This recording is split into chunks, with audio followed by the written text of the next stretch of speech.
And we are back with another edition of the Manliness Venture. Today is President's Day, and we're going to be talking about the 7th President of the United States, Andrew Jackson, also known for being on the $20 bill. He's not really well studied in most history classes, but I think it's worth taking a deeper look at this figure and legend of American history. And this is what we're going to do today.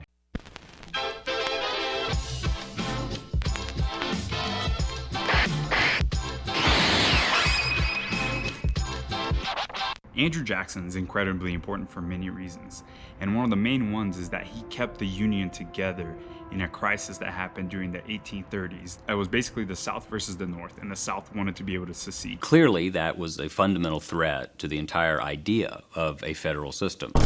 He's a hero of the American experiment, and one of his contemporaries described him as the greatest man America ever had. So as a man, that piques my interest, right? I want to learn and understand him so that I can become a better man myself. So first off, he came from humble beginnings. When he was a kid, his dad died, and his mom had to basically be nanny to her relatives so that she could put food on the table. And this makes him the first president of the United States not to come from the aristocracy, but to come from the common people. During his formative years, God, combat, and affliction were constant companions to Andrew Jackson, and he proved this courage from an early age. He fought in the Revolutionary War at age 14.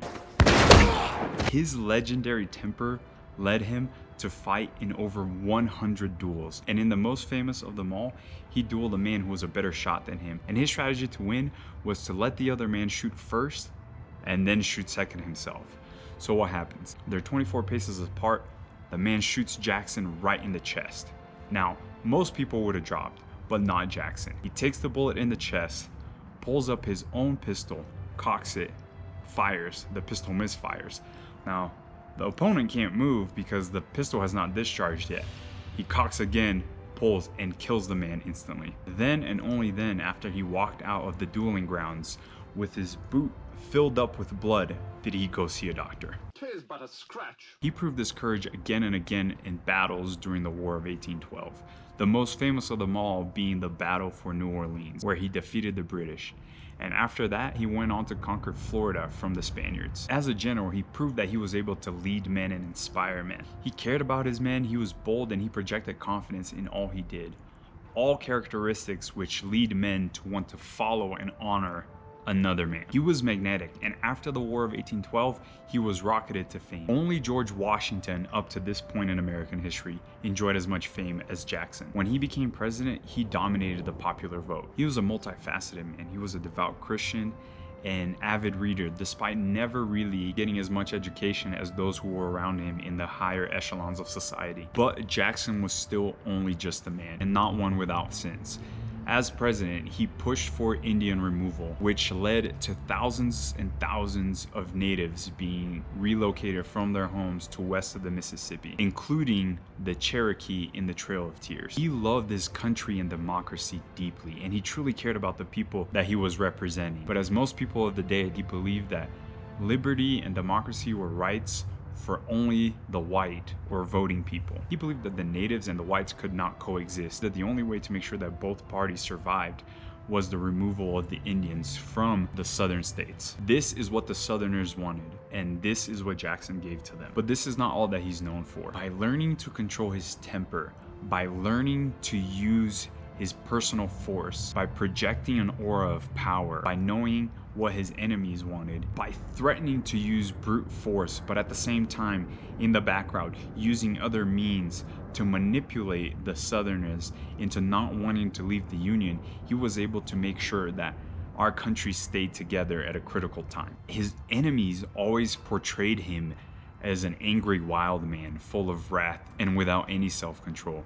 But that's not truly how he was, shown by the fact that he rose so far. They did not understand that he was a tactician, that he used his wrath and his politeness and his charm to accomplish what he wanted to do. He deeply believed that his interests were the people's interests, and he was not afraid to use any means necessary to be able to accomplish the things that he believed that the people voted him to do. Jackson was fond of well-cut clothes, horse racing, gambling, newspapers, tobacco, coffee, whiskey, pretty women, and good company. His manners could be perfect, and he valued virtue, honor, and personal freedom. He inspired loyalty. His personal force swept away everything in its path, and he even faced 2 would-be assassins. The first time, he stopped the man with his stare.